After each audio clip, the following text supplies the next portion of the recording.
16টি দেশে মানবাধিকার কমিশন আছে। কলম্বিয়া, লিবিয়া, মেক্সিকো, ফিলিস্তিন, সিরিয়া, সুদান এবং ইয়েমেন। এই সবগুলো দেশে কিন্তু কি যুদ্ধ বিধ্বস্ত। তাহলে কি বোঝাতে চান ইউনূস সরকার সাহেব? আমাদের দেশ আলহামদুলিল্লাহ শান্তিতে আছে, কথা ঠিক কিনা বলেন? তা আমাদের দেশে কি আপনি যুদ্ধ বাঁধিয়ে দিতে চান? এছাড়া তো আমরা অন্য কোনো কিছু দেখি না। তারা আমাদেরকে মানবতার সবক দিবে, এই সবক আমরা পশ্চিমাদের থেকে নিতে চাই না, কথা ঠিক কিনা বলেন? তোমাদের পক্ষ থেকে আমাদের দেশে মানবাধিকার কমিশন আসলে আমাদের ভাগ্যের পরিবর্তন হবে, এই আশা আমরা করি না। তাওহীদ কি আমানত সিনু মে হে হামারা, आसानी मिटाना नामो निशा हमारा, बातिल से दबने वाले आए आसमान ही हम सुवार कर चुका तू है इम्तिहा हमारा, चीन अरब हमारा, हिंदुस्तान हमारा, मुस्लिम है हम, वतन है सारा जहां हमारा। कत लिखिना बोलेन আল্লামা ইকবাল আমাদেরকে ঈমান দীপ্ত কবিতা শিখিয়েছেন, তাওহীদ কি আমানত সিনু মে হামারা। হয়তো আমরা ভালোভাবে খাইতে পারি না, ভালো কাপড় পরতে পারি না, কিন্তু আলহামদুলিল্লাহ আল্লাহ আমাদের অন্তরে ঈমানের সম্পদ দিয়েছেন, আলহামদুলিল্লাহ বলেন। আপনারা জানেন আমাদের বাংলাদেশে জাতিসংঘের মানব অধিকার কমিশন এর অফিস হতে যাচ্ছে, সরকারের পক্ষ থেকে অনুমোদন হয়ে গেছে। এখন বলতে পারেন এই বিষয়ে আমাদের আলোচনার প্রয়োজনটা কি?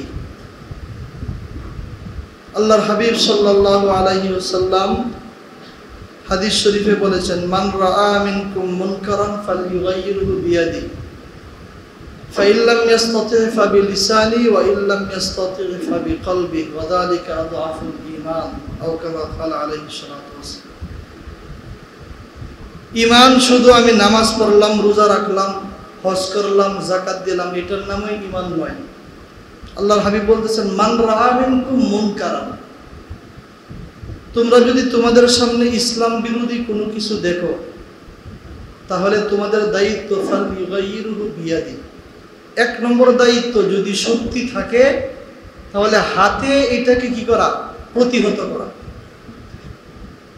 ইমামে আজম আবু হানিফা রাহমাতুল্লাহ আলাইহি হাদিসের ব্যাখ্যায় বলেছেন, এই প্রথম দায়িত্বটা হচ্ছে উমারাদের জন্য। উমারা মানে কি? যারা রাষ্ট্রের দায়িত্বশীল তাদের জন্য। কিন্তু আফসোস ওই জায়গায় এই ইসলাম বিরোধী যতগুলো বিষয় হয়, উচিত ছিল এক নম্বর দায়িত্ব ছিল রাষ্ট্রের যিনি প্রধান, যারা দায়িত্বে আছেন তাদের দায়িত্ব ছিল এটাকে প্রতিহত করা।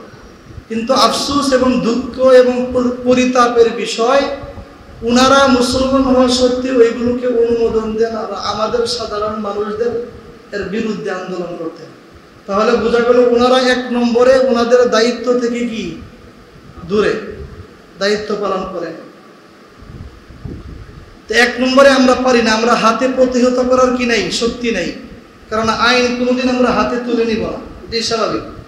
দুই নম্বর পয়েন্ট আল্লাহ রাসূল রেখেছেন, ফাইন লাম ইস্তাতি' ফাবিলিসানি, ইসলাম বিরোধী কোনো কিছু আসলো, এটা তুমি যদি হাতে প্রতিহত করতে না পারো তাহলে জবানের মধ্যে, জবান তো আছে নাকি বলেন? তো জবান আছে, আপনি শুধু সুবিধাবাদী নামাজ পড়লেন, সৎ কাজের আদেশ করলেন,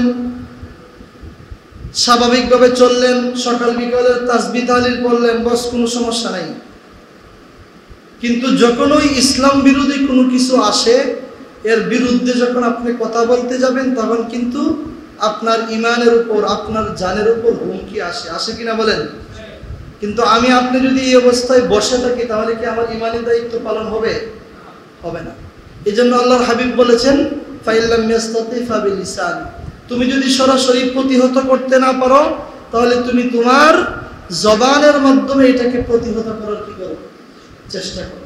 তিন নম্বর, জবানের মাধ্যমে প্রতিহত করার যদি আমার সুযোগ না থাকে, ফাইন লাম ইস্তাতি' ফাবিকলবি ওয়া যালিকা আযআফুল ঈমান। তিন নম্বর পয়েন্ট বলেছেন, জবানের মাধ্যমেও যদি প্রতিহত করার ব্যবস্থা না থাকে, তাহলে অন্তরে এটাকে ঘৃণা করা, শুধু ঘৃণা করা নয়, ঘৃণা করার পাশাপাশি এই জিনিসটাকে প্রতিহত করার চেষ্টা করা। আচ্ছা, আমাদের সমাজে কি 2 নম্বরটার অপশন আছে না নাই? আছে তো নাকি? আমরা তো মুসলিম দেশে নই, 90% মুসলমান। এখন যদি আমি আমার নিরাপত্তার জন্য, আমার জেলের হুমকির জন্য, আমি আমার জানের নাশকতার জন্য আমি যদি এই সৎ কাজ থেকে, নির্দেশ পালন থেকে আমি দূরে থাকি, তাহলে কি আমার ইমানি দায়িত্ব পালন হইল? হইল। এই জন্য আপনাদের সম্মুখে আজকে আমাদের আলোচনার বিষয় এই জাতিসংঘের মানবাধিকার কমিশন। যদি আমাদের দেশে এটার বাস্তবায়ন পরিপূর্ণ হয়, আমাদের লাভ কি, ক্ষতি কি? আজকে আপনাদের সামনে সংক্ষেপে আলোচনা করব 10টা ক্ষতি। ওরা আমাদেরকে লাভ দেখাচ্ছে, আর আমরা না, শুধু আমরা ওলামায়ে কেরাম না, দেশের সুশীল সমাজ যারা দেশ সম্পর্কে নিয়ে ফিকির করেন, যাদের মধ্যে দ্বীনি চেতনা আছে, তারাও কিন্তু এর বিরুদ্ধে কি করতেছেন? বক্তব্য দিচ্ছেন, আন্দোলন করতেছেন। তাহলে মোটামুটি কয়টা ক্ষতি বলেন? 10টা ক্ষতি। এই 10টা ক্ষতির সাথে সাথে ইসলাম আমাদেরকে যে মানবতা শিখিয়েছে, আমাদেরকে পশ্চিমাদের থেকে, আমেরিকা থেকে আমাদেরকে মানবতা শিখতে হবে না, কথা কিনা বলেন? ওরা আমাদেরকে কিসের ঘোড়ার ডিমের মানবতা শিখাবে? যাদের নেতৃত্বে, যাদের মদদে ফিলিস্তিনে 50,000-এর অধিক মুসলমান গাজায় নারী শিশু সহ তাদেরকে হত্যা করা হচ্ছে, খাদ্যের অভাবে এখনো তারা প্রতিদিন মারা যাচ্ছে, তাদের থেকে আমরা মানবতা কি শিখবো বলেন? কিছুই শেখার নয়। এই জন্য আপনাদের সামনে আমি অন্য কোনো আলোচনা দীর্ঘায়িত না করে 10টা পয়েন্ট, আমাদের দেশে যদি এটা বাস্তবায়ন হয় ক্ষতি কয়টা হবে বলেন? 10টা ক্ষতি। আসেন আমরা আলোচনায় প্রবেশ করি। 1 নম্বর, মানবাধিকার কমিশন পদে যাকে নিয়োগ দেওয়া হচ্ছে সে হচ্ছে একজন সমকামী। নাউজুবিল্লাহ বলেন। কুল্লু ইনাইন ইয়াতারাশাহু বিমা ফিহি। আরবিতে একটা প্রবাদ কথা আছে, প্রত্যেক বর্তন, এই বর্তনের মধ্যে যা কিছু আছে তাই তো পড়বে না, অন্য কিছু। একটা দুধের পিয়ালা যদি ঢালেন, কি পড়বে? দুধ। এই পানির পিয়ালা আপনি ঢালবেন, মধু পড়বে? পানি পড়বে। এখানে মানবাধিকার কমিশন পদে যাকে আপনি নিয়োগ দিচ্ছেন বাংলাদেশে, উনি নিজেই সমকামিতায় বিশ্বাসী। এখন উনি যখন এই দেশের দায়িত্ব পালন করবেন, তে আমাদের দেশে সমকামিতা বৃদ্ধি পাবে নাকি কমবে বলেন? বৃদ্ধি পাবে। তো এটা হচ্ছে 1 নম্বর আমাদের কি ক্ষতি। সুতরাং আমরা বর্তমানে যিনি দায়িত্বে আছেন, আমরা অনেক বুক ভরা আশা নিয়ে উনাকে আমরা এনেছিলাম। ছাত্র ভাইয়েরা, আপনারা নতুন দেশকে জয় করেছিলেন, অনেক আশা ভরসা নিয়ে উনাকে এনেছিলেন। সারা পৃথিবীতে উনি প্রসিদ্ধ একজন মানুষ, কিন্তু আমরা কিন্তু এটা আশা উনার থেকে করেছিলাম না, কথা ঠিক কিনা বলেন? উনার ক্ষেত্রেও জিনিস এটাই হবে, কুল্লু ইনাইন ইয়াতারাশাহু বিমা ফিহি। প্রত্যেক বর্তন থেকে তাই পড়ে যা তার মধ্যে আছে। ওনার মধ্যে ইসলামের মূল্যবোধ কি আছে বলেন? আমাদের বাংলাদেশের মধ্যে নোবেল জয়ী তো একজনই নাকি, কে? ডক্টর ইউনূস। আচ্ছা, নোবেল জয়ী উনি হয়েছেন মানুষের সেবার জন্য, বলেন তো দেখি? কখনো না, মানুষের সেবার জন্য নয়, মানুষের ঘরে ঘরে সুদকে পৌঁছানোর জন্য, কথা ঠিক কিনা বলেন? এই জন্যই উনি কি পেয়েছেন বলেন? নোবেল পুরস্কার পেয়েছেন। এত সহজ মনে করিয়েন না যে ওরা ওনাকে বস নোবেল বিজয়ী করেছে। ওয়ালান তারদা আনকাল ইয়াহুদু ওয়ালান নাসারা হাত্তা তাত্তাবিআ মিল্লাতাহুম। আল্লাহ কোরআনে স্পষ্ট বলে দিয়েছেন, ইহুদি নাসারা তোমাদের শত্রু নয়, ওরা তোমাদের বন্ধু, কি বলে, বন্ধু নয়, শত্রু, স্পষ্ট শত্রু। তোমাদের প্রতি ওরা কখনো সন্তুষ্ট হবে না যতক্ষণ না তোমরা তাদের মিল্লতকে, তাদের ধর্মকে গ্রহণ করবে। নাউজুবিল্লাহ। তা আমরা একটা ভালো কাজ করলে এই ভালো কাজে ওরা সন্তুষ্ট হবে নাকি শরীয়ত বিরোধী কাজে ওরা সন্তুষ্ট হবে? একটা মানুষ, একটা মুসলমানের খাদ্য যদি হারাম হয়, তাহলে তার ইমানের যে শক্তি আছে, এই শক্তি আস্তে আস্তে নিস্তেজ হবে নাকি আস্তে আস্তে বাড়বে বলেন? নিস্তেজ হবে। ওরা জানে যে ঘরে ঘরে সুদ পৌঁছিয়ে দিয়েছেন, আপনাকে অবশ্যই পুরস্কার দেওয়া উচিত। এই জন্যই কিন্তু উনি নোবেল পুরস্কার পেয়েছেন। এই জন্য আমরা তাকে আশা করে এনেছিলাম, কিন্তু ওনার মাধ্যমে যে জিনিসগুলো আমাদের বাংলাদেশে পাচার হচ্ছে, আমরা ওনাকেও সতর্ক করে দিতে চাই। আপনার আগেও বাংলাদেশে যারা ইসলাম বিরোধী কাজ করেছে কেউ টিকতে পারে না, আপনিও পারবেন না, এটাই বাস্তব। কারণ এই 1400 বছরের ইতিহাস দেখেন, ইসলামকে ধ্বংস করার জন্য আমরা বর্তমানে যারা আছি আমাদের শক্তি আর কি, ফেরাউনের থেকে শক্তি বেশি হয়ে গেছে আপনার। 400 বছর রাজত্ব করেছে, আল্লাহ ইঁদুরের মতো চুবিয়ে চুবিয়ে মেরেছেন, কথা ঠিক কিনা বলেন? নমরুদ সারা পৃথিবীতে 4 জন বাদশা কি করছিল? দেশ শাসন করেছিল, তাদের মধ্যে একজন ছিল কি? নমরুদ। তাকে মারার জন্য আল্লাহ বিশাল বাহিনী পাঠান নাই, একটা মশা। আফসোসের বিষয়, মশাটাও সুস্থ মশা ছিল না, ল্যাংড়া মশা ছিল। কিয়ামত পর্যন্ত আগত এই জালেমদেরকে আল্লাহ শিক্ষা দিয়েছেন যে তোমাদেরকে ধ্বংস করার জন্য আমার বিশাল বাহিনীর প্রয়োজন নাই, জিব্রাইল মিকাইলের প্রয়োজন নাই, সাধারণ একটা মশা, এই ল্যাংড়া মশা তোমার মাথায় ঢুকে জুতার বাড়ি খাওয়ায়ে খাওয়ায়ে তোমাকে দুনিয়া থেকে আমি উঠিয়ে নিয়েছি। যারাই ইসলামের বিরুদ্ধে অবস্থান নেবে তাদের সবার ক্ষেত্রেই কিন্তু এটা আসবে। এজন্য আমরা উনিও একজন মুসলমান, আমরা তাদের বিরুদ্ধে দাঁড়াই না, তাদেরকে সতর্ক করা আমাদের দায়িত্ব, কথা ঠিক কিনা বলেন?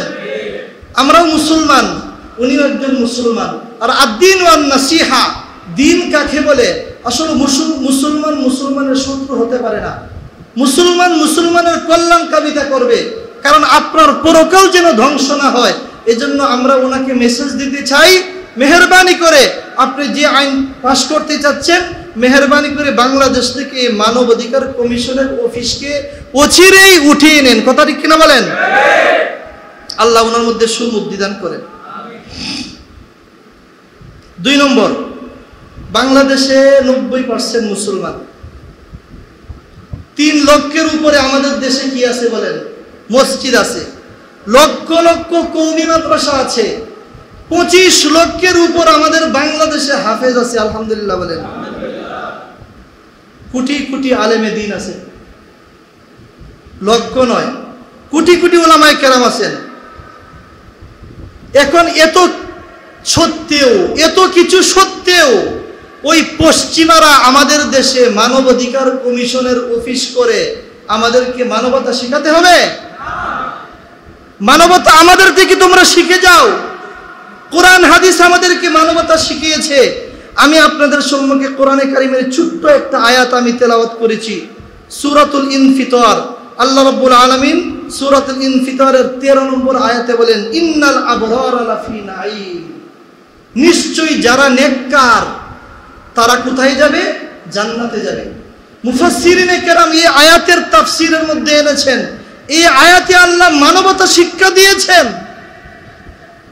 আমরা মানবতা বলতে শুধুমাত্র মানুষের সাথে ভালো ব্যবহার বুঝি না। মানবতা মানে মানুষের অধিকার। মানবাধিকার মানে কি? মানুষের অধিকার প্রতিষ্ঠা করা, এটাই তো নাকি মানুষের অধিকার। ইসলাম শুধুমাত্র আমাদেরকে মানুষের অধিকার প্রতিষ্ঠা করতে শিখাই নাই। ইসলাম শুধুমাত্র আমাদেরকে মানুষের সাথেই ন্যায় ইনসাফ করতে শিখাই নাই, একটা পিপিলিকার সাথেও নেক আচরণ করতে শিখিয়েছে, কথা ঠিক না বলেন? এই যে আয়াতে কারিমার তাফসিরে এসেছে, ইন্নাল আবরারা লাফি নাঈম, নেককারগণ জান্নাতে যাবে, এই তাফসিরে এসেছে নেককার কারা? নেককার ওই সমস্ত মানুষ যার আচরণে একটা পিপিলিকা পর্যন্ত কষ্ট না পায়। সুবহানাল্লাহ। তো কিসের গোড়ার দিন তোমরা আমাদেরকে মানবতা শিখাবে? তোমাদের তত্ত্বাবধানে, তোমাদের মদদে প্রতি বছর বিভিন্ন দেশে লক্ষ লক্ষ মুসলিম নির্যাতিত হয়, আর তোমরা জাতিসংঘ বসে বসে আঙ্গুল চুষো। তাহলে কিসের তোমরা জাতিসংঘ বলো? আর একটা হাদিস আপনাদের সম্মুখে আমি পড়েছি, আল্লাহ রাসূল বলেন, আর রাহিমুন ইয়ারহামহুমুর রহমান, দুনিয়াতে যারা দয়ালু, আল্লাহ রাব্বুল আলামিন যিনি রহমান, উনি তাদের উপর দয়া করেন। সুবহানাল্লাহ। এখানে শুধুমাত্র মানুষ বলা হয় নাই, মুসলমান যিনি হবেন ওনার থেকে শুধু মানুষ নিরাপদ থাকবে না, সমস্ত মাখলুক ওনার থেকে নিরাপদ থাকবে। ইরহামু মান ফিল আরদ, এরপরে আল্লাহর হাবিব বলেন ইরহামু, তোমরা দয়া করো, মান ফিল আরদি, এই যে দেখেন অধিকার, দুনিয়াতে যারাই আছে, যত সৃষ্ট জীব আছে সকলের উপর তোমরা কি করো? দয়া করো। গাজার উপর তো দয়া করা হচ্ছে নাকি? গাজার উপর এই পর্যন্ত যা কিছু হয়েছে, কাশ্মীরে এই পর্যন্ত যা কিছু হয়েছে, এই সবগুলোকে দয়া হয়েছে? ওরা তো হায়াম জানোয়ার ছিল না, এরা তো সৃষ্টির শ্রেষ্ঠ জীব, মাখলুক ছিল, শ্রেষ্ঠ জীব ছিল। হাজার হাজার নারী, হাজার হাজার শিশু, নিরপরাধ শিশু, ওদেরকে দুনিয়া থেকে বিতাড়িত করা হয়েছে। ওদের তো কোনো অন্যায় ছিল না, তো ওদের থেকে মানবতা কি শিখাবে? ওরা আমাদেরকে কি মানবতা শিখাবে বলে? ইরহামু মান ফিল আরদি, যারা জমিনে আছে তাদের উপর তোমরা কি করো? দয়া করো। ইয়ারহামকুম মান ফিস সামা, তাহলে আকাশে যিনি আছেন আল্লাহ, উনি তোমাদের উপর দয়া করবেন। এই সিফত আমরা সকলে অর্জন করবো তো ইনশাআল্লাহ। আমার দ্বারাতে একটা পিপিলিকা, আমার দ্বারাতে একটা মশা মাছি, আমার দ্বারাতে একটা কুকুর, আমার দ্বারাতে একটা শৃগাল অন্যায় ভাবে যেন সে কষ্ট না পায়, চেষ্টা করবো তো ইনশাআল্লাহ। আমরা আলোচনা শুনি, আমাদের জীবনে এগুলো আমলে আনতে হবে।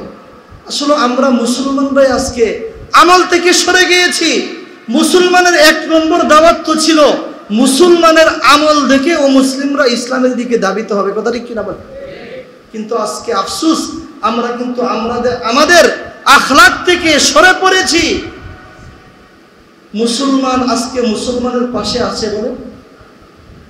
আমাদের বাংলাদেশের ঘটনা, হাজার হাজার মুসলমান খ্রিস্টান হচ্ছে, তাহলে বুঝা গেল সৃষ্টজীবের উপর দয়া তো দূরের কথা, আমি আমার মুসলমান ভাইয়ের উপরেই দয়া করতে পারতেছি না। আমার মুসলমান ভাই ওনার মেয়েকে বিবাহ দিতে পারতেছে না, উনি ওনার পরিবারকে নিয়ে চলতে পারতেছে না, আমি তার দিকে সাহায্যের হাত বাড়াচ্ছি না। ইহুদি খ্রিস্টান তাদের প্রতি সাহায্যের হাত বাড়ায়, যার কারণে আমাদের ধর্মকে ছেড়ে, জান্নাতি ধর্মকে ছেড়ে তারা ওই জাহান্নামের দিকে ধাবিত হচ্ছে, কথা ঠিক কিনা বলে? এই জন্য বোঝা গেল আমরা আমাদের দায়িত্ববোধ কি পালন করতেছি? পালন করতে পারতেছি না। এই জন্য মেহেরবানি করে আমরা প্রত্যেকের দায়িত্ব সম্পর্কে সচেতন হই। আল্লাহ রাব্বুল আলামিন আমাদেরকে তৌফিক দান করেন। মানবতার ধর্ম ইসলাম ধর্ম। মানবতার ধর্ম কি? দুইটা হাদিস শুনেন। এক নম্বর হাদিস বুখারী শরীফের ৭,৩৭৬ নম্বর হাদিস। বর্ণনাকারী হচ্ছেন হযরত জারির ইবনে আব্দুল্লাহ রাদিয়াল্লাহু তাআলা আনহু। আল্লাহর হাবিব বলেন, قال رسول الله صلى الله عليه وسلم لا يرحم الله من لا يرحم الناس। আল্লাহর হাবিব বলেন, আল্লাহ রাব্বুল আলামিন ওই ব্যক্তির উপর রহম করেন না, দয়া করেন না, লা ইয়ারহামুন নাস, যে ব্যক্তি মানুষের উপর দয়া করে না। মানবতার শিক্ষা এখানে আছে না নাই? আদুপন্ত আছে, মাথা থেকে পা পর্যন্ত সবটাই। যে মানুষের উপর, মানুষ বলতে কি শুধুমাত্র মুসলমান? ভালোভাবে শিকার চেষ্টা করেন। এখানে এই হাদিসের মধ্যে গভীর দৃষ্টি দেন। এখানে লা ইয়ারহামুল মুসলিম বলেন নাই, আল্লাহ ওই ব্যক্তির উপর দয়া করেন না যে ব্যক্তিটা মানুষের উপর দয়া করে না। আচ্ছা, আমাদের দেশে অনেক সময় কি হয়? বন্যা হয় না? আমরা কি নিয়ে যাই? ত্রাণ নিয়ে যাই। ওই সময় গিয়ে কি আমরা খুঁজি, এই মুসলমানকে আমাদের পাশে আসুন? মুসলমান খুঁজি আমরা না সকলকে সমানভাবেই দেই? তাই ইসলাম আমাদেরকে শিখিয়েছে তোমার ধর্ম ভিন্ন হতে পারে, কিন্তু তুমি একজন মানুষ, তোমাকে সেবা করা আমাকে আমার ইসলাম ধর্ম শিখিয়েছে, কথা ঠিক কিনা বলেন? ইসলাম কিসের ধর্ম বলেন? মানবতার ধর্ম। ইসলাম আমাদেরকে মানবতা শিখায়, ইসলাম আমাদেরকে জুলুম থেকে দূরে থাকতে শিখায়। 2 নম্বর হাদিস, আন আনাস ওয়া আব্দুল্লাহ রাদিয়াল্লাহু তাআলা আনহুমা ক্বালা ক্বালা রাসূলুল্লাহ সাল্লাল্লাহু আলাইহি ওয়াসাল্লাম। আল্লাহর হাবিব বলেন, আল খালকু ইয়ালুল্লাহ, সুবহানাল্লাহ বলেন। যত সৃষ্ট জীব আছে পৃথিবীতে 18,000 মাখলুক বলা হয়, সমস্ত সৃষ্ট জীব আল্লাহর হাবিব বলেন ইয়ালুল্লাহ, তারা সবাই আল্লাহর পরিবার। সুবহানাল্লাহ। শুধু মানুষ বলছেন, একটা পিপিলিকাও আল্লাহর পরিবারের অন্তর্ভুক্ত আল্লাহর হাবিবের ভাষায়। সুতরাং ফাআহাব্বুল খালকি ইলাল্লাহ, আল্লাহর কাছে শ্রেষ্ঠ জীব ওই ব্যক্তি আহসানা ইলা ইয়ালি, যে ব্যক্তিটা আল্লাহর পরিবারের সাথে উত্তম ব্যবহার করেছে। আল্লাহর পরিবার বলতে শুধু মানুষ না, সমস্ত সৃষ্ট জীব। সমস্ত সৃষ্ট জীব হচ্ছে আল্লাহর পরিবার। এই আল্লাহর পরিবারের সাথে যারা সুন্দর ব্যবহার করে, আল্লাহর হাবিব বলেন ওই ব্যক্তিটা আল্লাহর কাছে সবচেয়ে বেশি প্রিয়। শুআবুল ঈমানের হাদিস। আজকে আমরা এই জায়গা থেকে সবক গ্রহণ করব। একটা কুকুর হেঁটে যাচ্ছে, অনর্থক দেখবেন আপনি একটা ঢিল মেলে। আমরা এটা করি কি করি না বলেন? এই কুকুরটা আমার থেকে ভালো যদি আমার মৃত্যু ঈমানের সাথে না হয়। কথা ঠিক কিনা বলেন? এক ঘটনা আছে না, এক মহিলাকে এক ব্যক্তি বলেছিল, না মহিলা না পুরুষ, ওনার অল্প দাড়ি ছিল, যে তোমার দাড়ি উত্তম নাকি তোমার ছাগলের দাড়ি উত্তম? ছাগলের দাড়ি অল্প তো, এটা মানে বিদ্রুপ করে বলেছিল। ওই আল্লাহওয়ালা সঙ্গে সঙ্গে উত্তর দিয়েছিলেন যে আমার মৃত্যু যদি ঈমানের সাথে হয় তাহলে আমার দাড়ি উত্তম, অন্যথায় আমার ছাগলের দাড়ি উত্তম। সুবহানাল্লাহ। এই একটা কুকুর, তার কি জাহান্নাম আছে বলেন? জাহান্নাম নাই। এই কুকুর এক সেকেন্ডের জন্য রব্বে কারিমের নাফরমানি করে না, কিন্তু আমি আপনি তো ইবাদত করি, সাথে সাথে নাফরমানি করি। কথা ঠিক কিনা বলেন? তাহলে আমি কিভাবে একটা কুকুরকে, একটা বিড়ালকে, একটা শ্রীগালকে, একটা পিপিলিকাকে অন্যায়ভাবে কষ্ট দিব বলেন? এটা কি আমাকে ইসলাম শিখিয়েছে? ইসলাম আমাকে এই ধর্ম শিখায় নাই। তাহলে আজকে আমরা সবক গ্রহণ করব, আমাদের থেকে কোনো একটা সৃষ্ট জীব, আদনা থেকে আদনা সৃষ্ট জীব যেন আমার থেকে কষ্ট না পায়। আমি কয়েকদিন আগে আপনাদেরকে বলেছিলাম, আমার শাইখের দাদা পীর হযরত মাওলানা আবরারুল হক নব্বরাল্লাহু মারকাদাহু, একদিন উনি ওযু করতে বসেছেন, উঠে গেছেন, ওই জায়গা থেকে উঠে আরেক জায়গায় বসেছেন, আরেক জায়গায় বসেছেন, আরেক জায়গায় বসেছেন, চতুর্থ জায়গায় বসে উনি ওযু করছেন। মুরিদরা কারণ জিজ্ঞাসা করার পরে উনি বললেন, দেখো আমি যে জায়গায় ওযু করতে বসেছিলাম এই জায়গায় অনেকগুলো পিপিলিকা ছিল, তা আমি যদি ওই জায়গায় ওযু করি তাহলে আমার ওযুর পানিতে পিপিলিকাগুলো ভেসে যাবে, মরে যাবে, তা আমার দ্বারাতে আল্লাহর একটা সৃষ্ট জীব কষ্ট পাবে, এটা কোনোদিন মানুষের কাজ হতে পারে না। এই জন্য আমি উঠে কয়েক স্থান পরিবর্তন করে আমি ওযু করেছি। এই ইসলাম আমাদেরকে মানবতা শেখায়।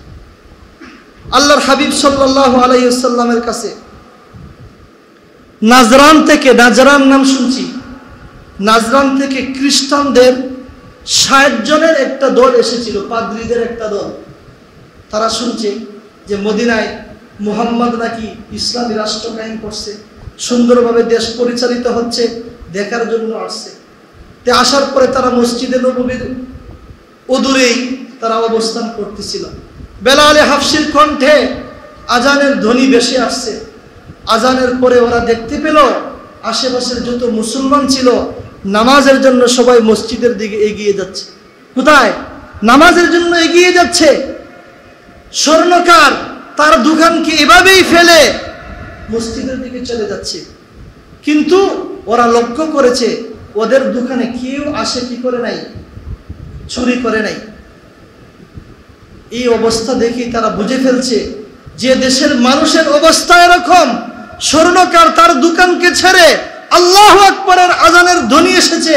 মনে রাখবেন, আমরা নিজেদেরকে মুসলমান হিসাবে দাবি করি, প্রতিদিন একবার নয়, দুইবার নয়, আল্লাহ রাব্বুল আলামিনের পক্ষ থেকে তার মুয়াজ্জিন আল্লাহু আকবারের ধ্বনি দেন, আল্লাহ সবচেয়ে বড়, আল্লাহ সবচেয়ে বড়। দুনিয়ার কাজ ছেড়ে তোমরা নামাজের দিকে আসো।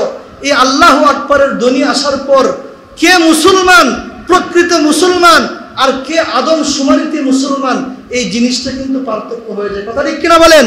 আল্লাহু আকবারের আজানের ধ্বনি শুনে যারা মসজিদের দিকে আসে, বোঝা গেল তারা ইমানের দাবিতে সত্যবাদী।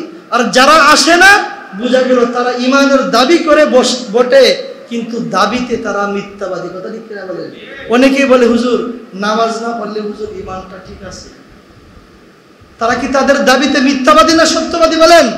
শেখ সাদি রহমতুল্লাহ আলাইহি বলেছেন, যারা নামাজ পড়ে না তোমরা কখনো তাদেরকে সত্যবাদী বলবে না, তাদেরকে তোমরা কখনো বিশ্বাস করবে না। ওর মধ্যে আল্লাহর ভয় নাই, আল্লাহ প্রতিদিন 5 ওয়াক্ত রাখতেছেন, আল্লাহর ডাকে সাড়া দেয় না, তাহলে তাকে তুমি কিভাবে বিশ্বাস করবে? যাই হোক, এই অবস্থা দেখে তারা বুঝে ফেলছে যে দেশের মানুষের অবস্থা এরকম, এই দেশ কোনোদিন দুর্নীতির দেশ হতে পারে না, ওই দেশে শান্তি বিরাজ করবে অবশ্যই, এটাই স্বাভাবিক। আমি যে পয়েন্টটা বলতে যাচ্ছি, আল্লাহ রাসূলের সাথে ওই 60 জন খ্রিস্টান পাদ্রী এসে সাক্ষাৎ করছে, কিন্তু আল্লাহ রাসূল কোথায় বসাবেন 60 জন মানুষ? বর্তমান যারা রাষ্ট্রপ্রধান তাদের মতো তো ওই অবস্থা ছিল না। তাদেরকে সম্মান দেওয়া, হাদিসে আসছে আনজিলুন নাস মানাজিলাহুম, মানুষকে মানুষের সম্মান অনুযায়ী তোমরা সম্মান করো। তারা পাদ্রী, তাদেরকে তাদের অবস্থা অনুযায়ী সম্মান করা উচিত। তো যাই হোক, আল্লাহ রাসূলকে অনেকেই অনেক প্রস্তাব দিয়েছে ঘরে বসানোর জন্য, উনি বসান নাই। সর্বশেষ মানবতার নবী জনাবে মুহাম্মদুর রাসূলুল্লাহ সাল্লাল্লাহু আলাইহি ওয়াসাল্লাম ওই খ্রিস্টান 60 জন পাদ্রীদের জন্য মসজিদে নববীর তালাকে খুলে দিয়েছেন। সুবহানাল্লাহ। এই ঘটনা আমাদেরকে কি শিখায় বলেন? মানবতা শিখায় না? তারা মুসলমান ছিল না, তাদের সম্মানার্থে আল্লাহ রাব্বুল আলামিনের রাসূল মসজিদে নববী খুলে তাদের সাথে সৌজন্য সাক্ষাৎ করেছেন। সুবহানাল্লাহ। তাহলে ইসলাম আমাদেরকে মানবতা শিখায়। সুতরাং আমেরিকার জাতিসংঘ থেকে আমাদের বাংলাদেশে মানবাধিকার কমিশন এসে আমাদেরকে মানবতা শিক্ষা দেওয়ার কোনো মানে নাই। কথা ঠিক কিনা বলেন? আল্লাহ আমাদেরকে বুঝার এবং আমল করার তৌফিক দান করেন। 3 নম্বর পয়েন্টে আসেন। ফিলিস্তিনে মানবাধিকার কমিশন আছে। ফিলিস্তিনে কি আছে ভালোভাবে বোঝার চেষ্টা করবেন। আচ্ছা, মানবাধিকার কমিশন কেন করছেন আপনারা? ওই দেশে যেন মানবতা বিরোধী কোনো কিছু না হয়। তো ফিলিস্তিনে কিন্তু আমি সামনে বলবো 16টা দেশে আছে। এই কমিশন কয়টা দেশে আছে? 16টা দেশে। এবং ওই 16টা দেশের অবস্থাই কঠিন। এই 16টা দেশের অবস্থায় কি ভয়াবহ। এই 16টা দেশের মধ্যে যুদ্ধ। তাহলে বোঝা গেল যত জায়গায় তাদের কমিশন হয়েছে, মানবাধিকার কমিশন হয়েছে, ওই দেশগুলোর অবস্থা ভালো নয়। কথা কি না বলেন? তাহলে ফিলিস্তিনে মানবাধিকার কমিশন আছে। এখন আমরা প্রশ্ন করতে চাই, ওই ছোটবেলা থেকে আমরা শুনে আসছি ফিলিস্তিনের মুসলমানদের উপর জুলুম, ইদানিং নতুন করে যে শুরু হয়েছে, কিছুদিনের মধ্যেই 50,000-এর উপর মানুষকে, নিরপরাধ মানুষকে তারা হত্যা করেছে। ওই মানবাধিকার কমিশন গোড়ার ডিম করেছিল ওই সময়? কি করেছে বলেন? তাহলে বোঝা গেল কথা সত্য, মতলব খারাপ।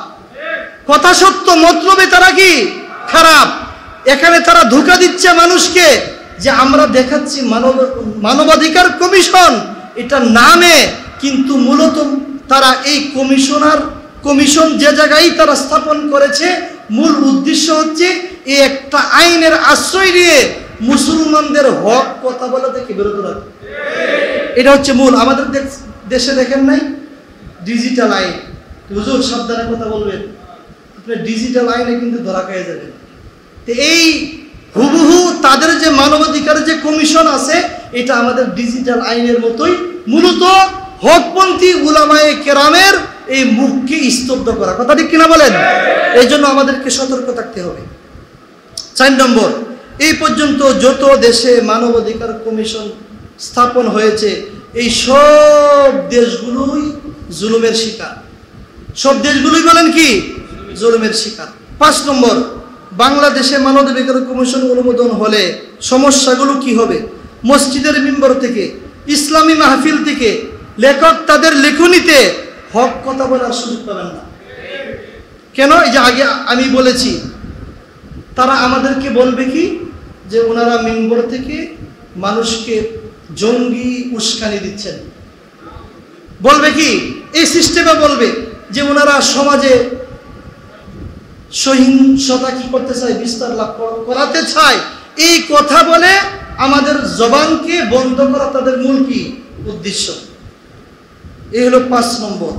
6 নম্বর বিষয় আসেন, আমাদের পৃথিবীতে যতগুলো দেশ আছে, যে দেশগুলোকে মানুষ অনুসরণ করতে পারে এমন একটা দেশও পাবেন না যে দেশগুলোতে মানবাধিকার কমিশন আছে। কথা ঠিক কিনা বলেন? তাহলে যে ভালো দেশগুলোতে মানবাধিকার কমিশন নাই, তা আমরাও তো আলহামদুলিল্লাহ 90% মুসলমানের দেশ। এই গতকালকে মনে হয় আমাকে সভাপতি সাহেব বললেন, নতুন নাকি আমাদের পৃথিবীতে একটা জরিপ হয়েছে যে পৃথিবীর মধ্যে কোন দেশের মানুষ শান্তিতে আছে। আমাদের বাংলাদেশের নাকি নাম আসছে যে বাংলাদেশের মানুষ শান্তিতে আছে, আলহামদুলিল্লাহ বলে। আমি ওনাকে বলেছি, আল্লাযীনা আমানু ওয়া তাতমাইন্নু কুলুবুহুম বিযিকরিল্লাহ, আল্লাহ কোরআনে বলেছেন শান্তি কারা পায়? আল্লাযীনা আমানু, যারা ঈমান এনেছে, ওয়া তাতমাইন্নু কুলুবুহুম বিযিকরিল্লাহ, আল্লাহর জিকিরের মাধ্যমে তাদের অন্তরগুলো প্রশান্তি লাভ করে। কথা ঠিক কিনা বলেন? তা আলহামদুলিল্লাহ বাংলাদেশের মানুষ যদিও কোরআন অবতীর্ণ হয়েছিল কোথায়? মক্কায়। কোরআনকে সুন্দরভাবে পড়েছে মিশরবাসীরা, কোরআনকে ব্যাখ্যা বিশ্লেষণ করেছে ভারতবর্ষীরা। আমাদের বাংলাদেশে একজন আলেম ছিলেন ফখরে বাঙ্গাল, নাম কেউ বলতে পারবেন? বলুন তো দেখি। ফখরে বাঙ্গাল নাম কি? তাজুল ইসলাম রহমতুল্লাহ আলাইহি। উনি বলতেন কোরআন অবতীর্ণ হয়েছিল মক্কায়, সুন্দর করে কোরআন পড়তে পেরেছিল মিশরবাসী, কোরআনের ব্যাখ্যা করেছিল ভারতবর্ষরা, কিন্তু আলহামদুলিল্লাহ কোরআনের উপর উত্তমভাবে আমল করে দেখিয়েছে বাংলাদেশিরা। সুবহানাল্লাহ। এই জন্য আলহামদুলিল্লাহ আমি আপনাদেরকে আগেও শুনিয়েছি 7.8 মাত্রার ভূমিকম্প হয়েছিল কোথায় বলেন? তুরস্কে। 20,000-এর উপর মানুষ ইন্তেকাল করেছিল, মারা গিয়েছিল। 6,000-এর উপর মজবুত বিল্ডিং গুলো ধসে গিয়েছিল। 2017 সালে এই বাংলাদেশে 7.8 মাত্রার কি হয়েছিল? ভূমিকম্প হয়েছিল। আলহামদুলিল্লাহ একটা বিল্ডিংও ধসে নাই। ওদের বিল্ডিং থেকে আমাদের বিল্ডিং গুলো কি দুর্বল না শক্তিশালী? দুর্বল। আলহামদুলিল্লাহ একটা বিল্ডিংও ধসে নাই, একটা মানুষও মরে নাই, ইন্তেকাল করে নাই। আমাদের মৌলবীদের কথা নয়, বড় বড় ডাক্তার, বড় বড় ইঞ্জিনিয়ারদের কথা, যে এই দেশে 25 লক্ষের উপর হাফেজ আছে, লক্ষ লক্ষ কওমি মাদ্রাসা আছে। আমাদের দেশে শেষ রাতে 7.8 মাত্রার ভূমিকম্পটা হয়েছিল। এই মাদ্রাসাগুলোর উসিলায়, কোরআনের উসিলায় আল্লাহ আমাদের বাংলাদেশকে হেফাজত করছে। তে আলহামদুলিল্লাহ আমরা বাংলাদেশ বলা হয় আলেম ওলামার দেশ, ওলি বুজুর্গের দেশ। ইনশাআল্লাহ অতীতেও কেউ ইসলামকে ক্ষতি করতে পারে নাই। হ্যাঁ, ক্ষতি করার চেষ্টা করেছে, রক্ত ঝরেছে। হয়তো মাঝে মাঝে ইসলাম বিরোধী যারা আছে আমাদের ঈমানকে একটু পরীক্ষা করে যে আমরা মুসলমান কি ঘুমায়ে গেছি নাকি জাগ্রত আছি। কথা ঠিক কিনা বলেন?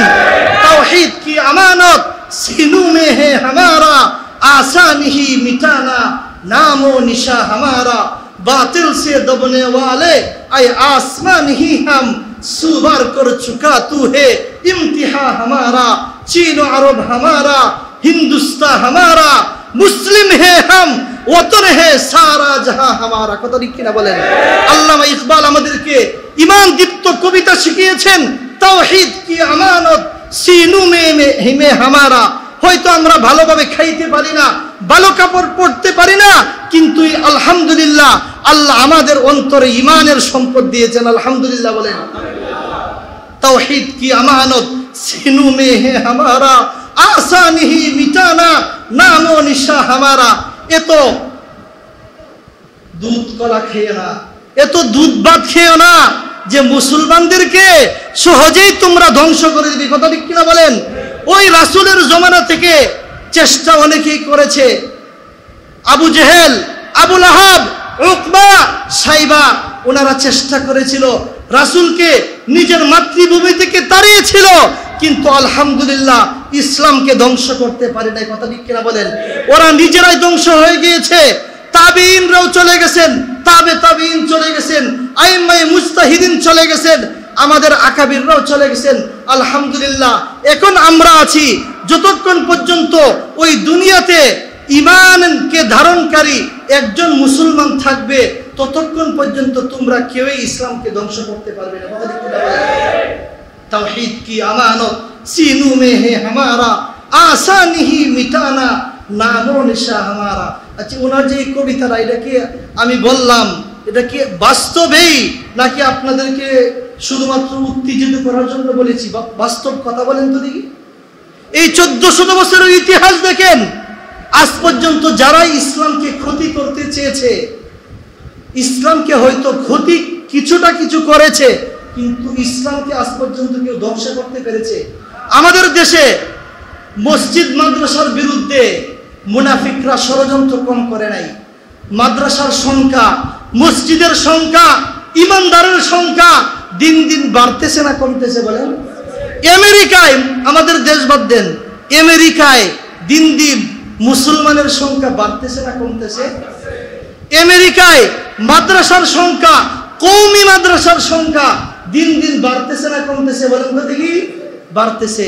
এই যে আল্লাহ নিজে দায়িত্ব নিয়েছেন, ইউরিদুনা লিউতফিউ নূরাল্লাহি বিআফওয়াহিহিম ওয়াল্লাহু মুতিম্মু নূরিহি ওয়ালাউ কারিহাল কাফিরুন। কারণ এই দ্বীন ইসলামের বাতির যে মেইন সুইচ, এই সুইচ কার হাতে বলেন? আল্লাহর হাতে। আল্লাহ বলেছেন ইউরিদুনা লিউতফিউ নূরাল্লাহি বিআফওয়াহিহিম, তারা চায় ফুৎকার দিয়ে আমার দ্বীনের বাতিকে নিভিয়ে দিতে। আল্লাহ বলেন না না, ওয়াল্লাহু মুতিম্মু নূরিহি, আল্লাহ এই দ্বীনের বাতিকে প্রজ্বলিত করবেনই। ওয়ালাউ কারিহাল কাফিরুন ওয়ালাউ কারিহাল মুশরিকুন, যদিও কাফের মুশরিকরা, যদিও বেদিনরা, যদিও মুনাফিকরা এটাকে অপছন্দ করে, আল্লাহ রাব্বুল আলামিন ইসলামের বাতিকে পূর্ণতায় পৌঁছাবেন। এই কথা ঠিক কিনা বলেন? এই জন্য আমরা যদি এই সারিতে শামিল হতে পারি, আমার আপনার কপাল ভালো। কথা ঠিক কিনা বলেন? আমি যদি ইসলামের বাস্তবায়নে, ইসলাম প্রতিষ্ঠার আন্দোলনে আমি একজনকে যদি মুজাহিদ হিসাবে উপস্থাপন করতে পারি, তাহলে কে ভাগ্যবান বলেন? আল্লাহ তো কোরআনে বলেছেন, ইয়া আইয়ুহাল্লাযীনা আমানু মান ইয়ারতাদ্দা মিনকুম আন দীনিহি ফাসাউফা ইয়াতিল্লাহু বিকওমিন ইউহিব্বুহুম ওয়া ইউহিব্বুনা আদিল্লাতিন আলাল মুমিনিন আইজ্জাতিন আলাল কাফিরিন। মুমিনদেরকে বলতেছেন, তোমরা যদি দ্বীন প্রতিষ্ঠায় এগিয়ে না আসো, কোনো সমস্যা নাই, কোনো সমস্যা নাই। যারা কাফের, যারা মুশরিক, যারা মুরতাদ, আমি ওদেরকে ঈমান দান করব, ওদের মধ্যে ইসলামের মহব্বত দান করব, ইসলামের ভালোবাসা দান করব। ওরা ইসলামকে প্রতিষ্ঠার জন্য এগিয়ে আসবে, ওদের মাধ্যমে আমি ইসলামকে প্রতিষ্ঠা করে চলব। তাহলে বলেন, ওই দলে শামিল হওয়া এটার প্রয়োজন কি আল্লাহর না আমার?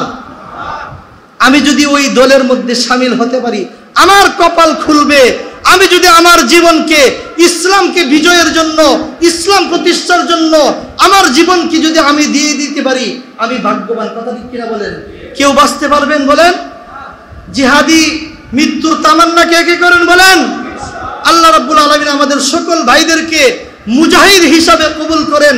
আমাদের সকলের মৃত্যু যেন শহীদে মৃত্যু হয়, সেই তৌফিক আল্লাহ আমাদের সকলকে দান করেন। চীন আরব হামারা, হিন্দুস্তান হামারা। আল্লামা কবি ইকবাল বলতেছেন, চীন আরব হামারা, চীন আমাদের, আরব আমাদের, ভারত আমাদের, সবকিছুই আমাদের। চীন আরব হামারা, হিন্দুস্তান হামারা, মুসলিম হে হাম, ওয়াতন হে সারা জাহা হামারা। আমরা হচ্ছি মুসলমান, সারা পৃথিবীটাই আমাদের। কথা ঠিক কিনা বলেন? কিন্তু আজকে আমাদের হাত থেকে দেশগুলো ছুটে যাচ্ছে কার কারণে বলেন? আমাদের ত্রুটির কারণে। ওয়ালাকাদ কাতাবনা ফিজ জাবুরি মিন বাদিজ যিকরি আন্নাল আরদা ইয়ারিসুহা ইবাদিয়াস সালিহুন। আল্লাহ তো বলেছেন, আমি জাবুরের মধ্যে লিখে দিয়েছি, এই জমিনের মালিক হবে, এই জমিনের কর্ণধার হবে, এই জমিনের রাষ্ট্রপ্রধান হবে যারা ঈমানদার, তারা হবে।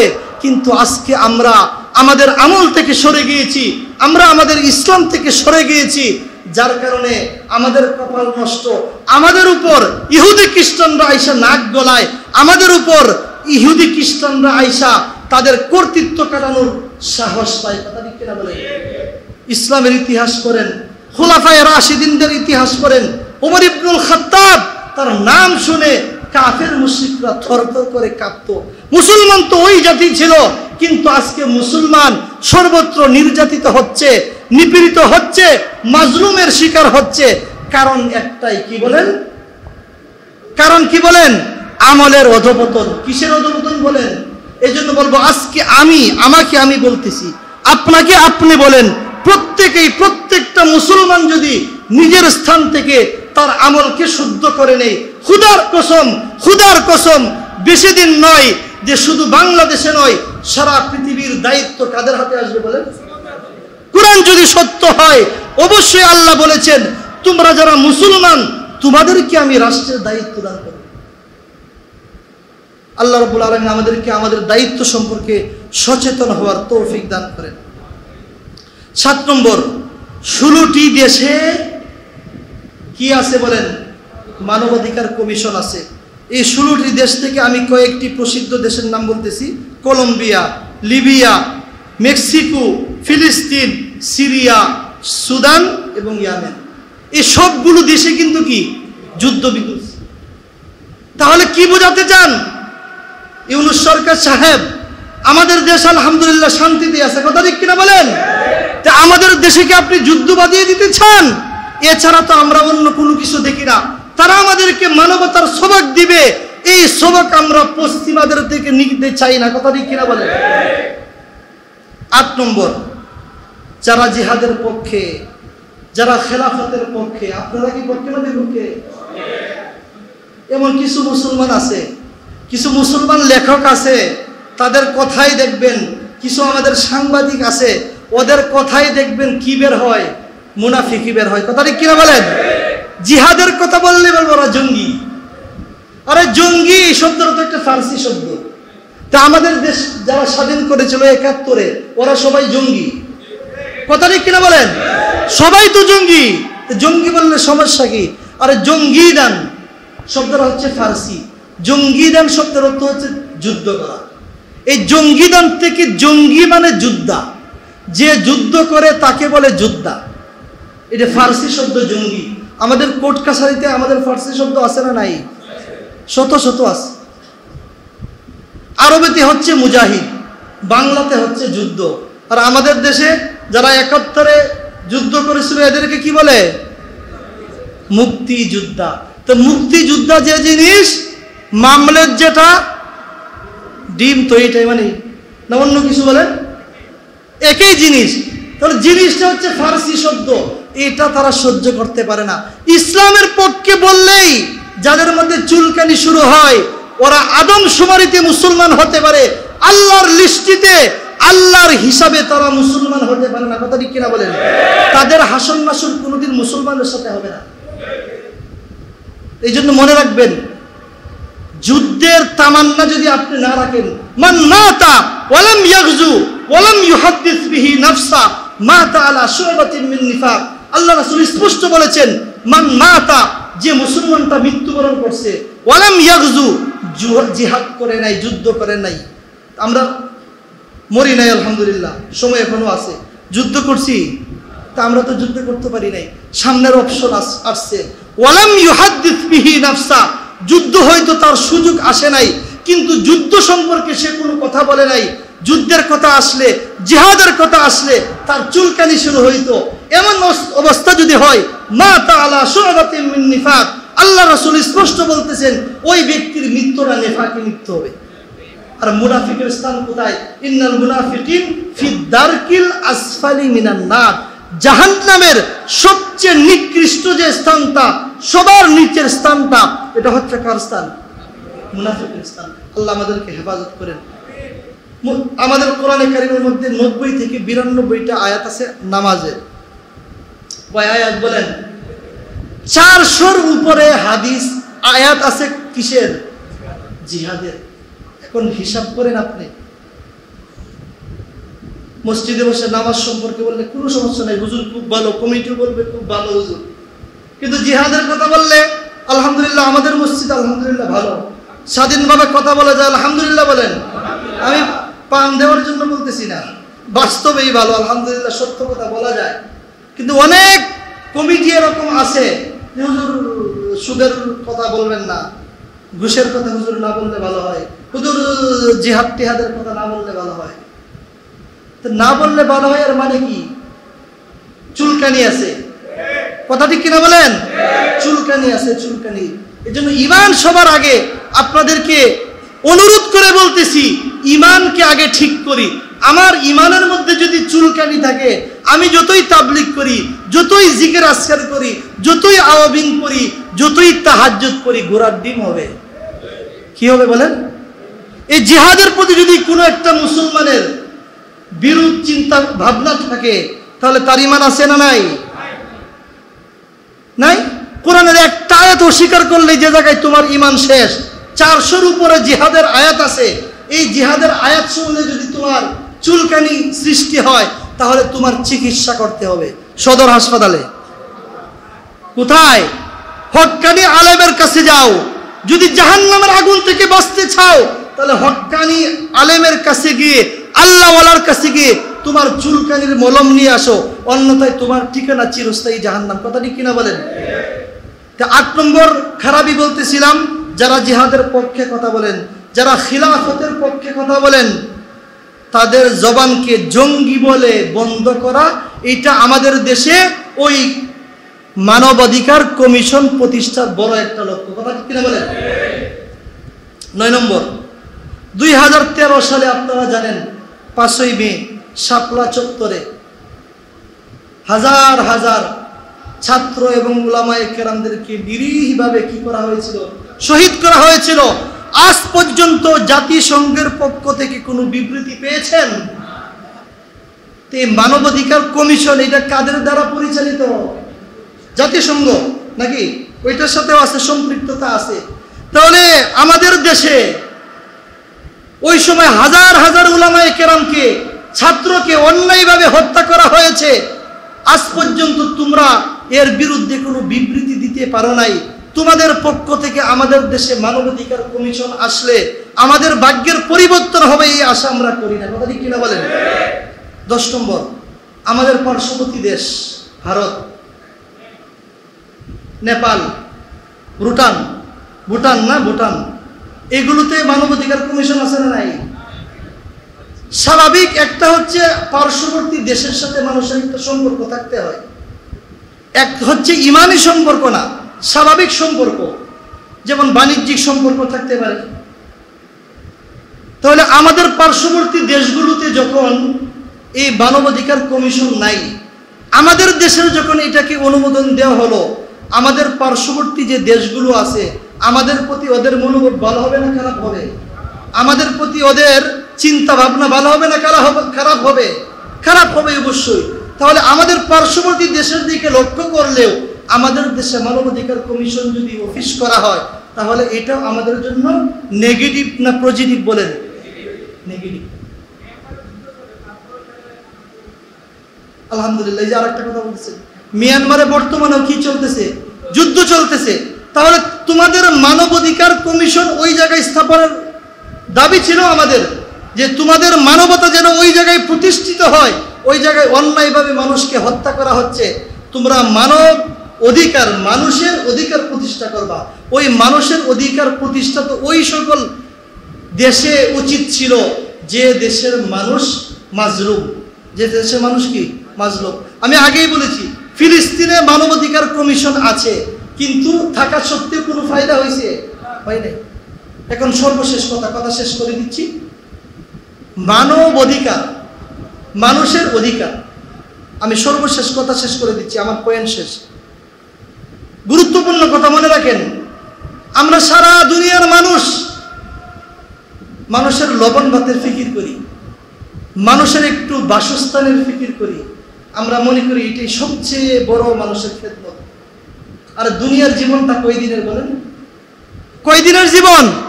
60 বছরের জীবন, 70 বছরের জীবন। এই জীবনটা আমার আসল, নাকি মৃত্যুর পরে যে জীবনটা আসতেছে, যার শুরু আছে শেষ নাই, ওই জায়গার সুখের ফিকির করা, ওইটা আসল মানব অধিকার হবে? কোনটা বলেন তো দেখি? মানুষের অধিকার প্রতিষ্ঠার জন্য আমরা চেষ্টা করব।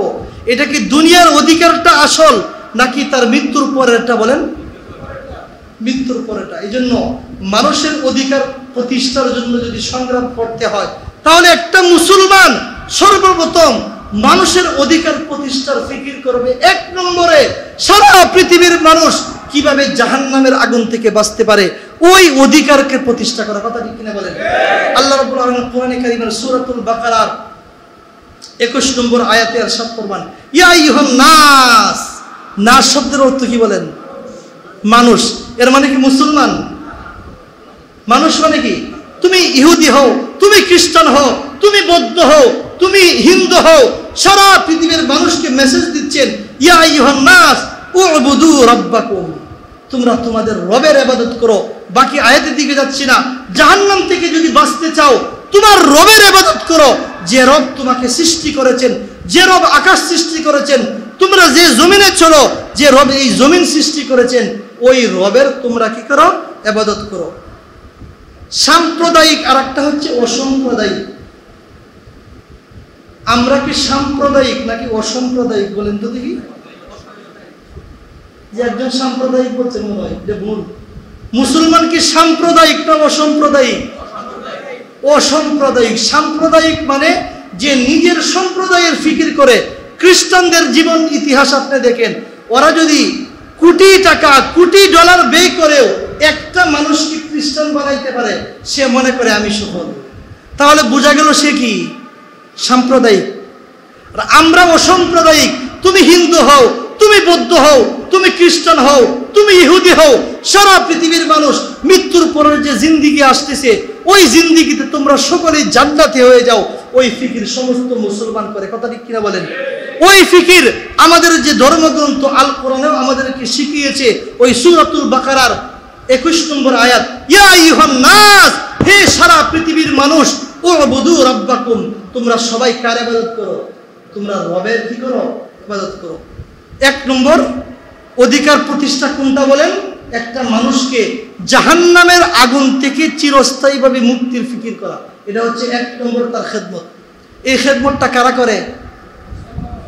উলামায়ে কেরাম করেন। আর একজন ডাক্তার কোন খেদমত করেন? এই 4-5 মিনিট কথা শেষ আমার। একজন ডাক্তার আপনার খেদমতটা কি করেন? হায়াত বাড়ান। মৃত্যু আসলে আপনার হায়াত বাড়াইতে পারবেন? বাড়াইতে পারবেন না। একটু মেসেজ করবেন, একটু দিক নির্দেশনা দিবেন, সকালে একটু দৌড়াইতে করবেন যদি আপনার ডায়াবেটিস থাকে। এই একটু সেবা, এই সেবার কারণে ডাক্তারদের দাম দুনিয়াতে বেশি নাকি উলামায়ে কেরামের দাম বেশি? ডাক্তারের বেতন যদি হয় 2 লক্ষ টাকা, উলামায়ে কেরামের বেতন 5,000 টাকা, 10,000 টাকা। কথা ঠিক কিনা বলেন? কিন্তু সেবা কার গুরুত্ব বেশি? কার সেবার গুরুত্বটা বেশি বলেন? উলামায়ে কেরামের সেবার গুরুত্ব বেশি। কিন্তু আমরা বুঝি নাই। যদি বুঝতাম, যেমন নয় প্রত্যেকটা থানায় আমাদের হাসপাতাল আছে, প্রত্যেকটা থানায় উচিত ছিল, প্রত্যেকটা থানায় নয় শুধু প্রত্যেকটা গ্রামের মধ্যে উচিত ছিল একটা করে খানকা বানানো সরকারের পক্ষ থেকে। কথা ঠিক কিনা বলেন? তাদের মেধার চিকিৎসার জন্য, তাদের অন্তরের চিকিৎসার জন্য। যে কারণে মানুষ গুনাহের দিকে এগিয়ে যাচ্ছে, জাহান্নামের দিকে এগিয়ে যাচ্ছে, জাহান্নামের দিকে মানুষ দৌড়াচ্ছে। ওই জাহান্নাম মুখী থেকে মানুষকে দূরে সরিয়ে জান্নাত মুখী যেন করতে পারে, সরকারের পক্ষ থেকে এই উদ্যোগ গ্রহণ করা উচিত ছিল কি ছিল না? ছিল। সামনে যারা আসবে দায়িত্বে, আমরা সকলের কাছে এই দাবি রাখতে পারি কি পারি না? 2 নম্বর মানুষের অধিকার হচ্ছে জানের অধিকার। কিসের অধিকার? জানের অধিকার আছে। যারা মানবাধিকার কমিশন যে যত স্থানে প্রতিষ্ঠা করছে, ওই মানুষের জানের নিরাপত্তা দিতে পেরেছে? দিতে পারে নাই। আল্লাহর হাবিব হাদিসে বলেছেন, লা জাওয়ালুদ দুনিয়া আহওয়ানু আলাল্লাহি মিন কাতলি রাজুলিন মুমিন আও কামা ক্বালা আলাইহিস সালাতু ওয়াসসালাম। আল্লাহর হাবিব বলতেছেন, সারা পৃথিবীটা ধ্বংস হয়ে যাওয়া আল্লাহর কাছে সহজ একজন মুসলমানের মৃত্যুতে। কোরআনে কারীমে বলছেন, ওমাই ইয়াকতুল মুমিনা মুতাআম্মিদান ফাজাযাউহু জাহান্নাম। সর্বশেষ কথা, কোন ব্যক্তি যদি ইচ্ছাকৃতভাবে কোন মুসলমানকে হত্যা করে, ফাজাযাউহু জাহান্নাম, নাউযুবিল্লাহি মিন যালিক, তার প্রতিদান একটাই জাহান্নাম। শুধু তাই নয়, খালিদিনা ফিহা শব্দ আছে, যে মুসলমান কি চিরস্থায়ী জাহান্নামী হবে? ওই হত্যার ক্ষেত্রে চিরস্থায়ী শব্দ আছে। আপনি বলতে পারেন মুসলমান তো চিরস্থায়ী জাহান্নামী হবে না, আসলো কেন? মুফাসসিরিনে কেরাম এই আয়াতের ব্যাখ্যায় লিখছেন, মানুষকে হত্যা করা এত বড় অপরাধ, এত বড় অপরাধ, আল্লাহ এটার সাথে খালিদিনা ফিহা শব্দ, চিরস্থায়ী শব্দ ব্যবহার করে বুঝিয়েছেন যে ওই মানুষ হত্যার যে অপরাধটা, এই অপরাধের মধ্যে তাকে যে কতদিন জাহান্নামে থাকতে হবে এটা আল্লাহ ছাড়া আর কেউ জানেন না। নাউজুবিল্লাহ। এই জন্য আল্লাহ এই হত্যার ক্ষেত্রে খালিদিনা ফিহা শব্দ ব্যবহার করছেন। আল্লাহ রাব্বুল আলামিন সারা পৃথিবীর মানুষকে আলোচ্য বিষয়ের উপর আমলের তৌফিক দান করেন। আমরা যারা শুনলাম, আমরা যারা বললাম, আমাদেরকে তৌফিক দান করেন। বাংলাদেশকে নিয়ে বিভিন্ন ষড়যন্ত্র চলতেছে, আল্লাহ রাব্বুল আলামিন যারা ষড়যন্ত্র করতেছে ষড়যন্ত্রকারীদেরকে হেদায়েত নসিব করেন। তাদের ভাগ্যে যদি হেদায়েত না থাকে আল্লাহ রাব্বুল আলামিন তার কুদরতে ওই ষড়যন্ত্রকারীদের কালো হাতকে ভেঙে দেন। সকলেই বলেন আমিন। ওয়া আখিরু দাওয়ানা আলহামদুলিল্লাহি রাব্বিল আলামিন। আসসালামু আলাইকুম ওয়া রাহমাতুল্লাহ।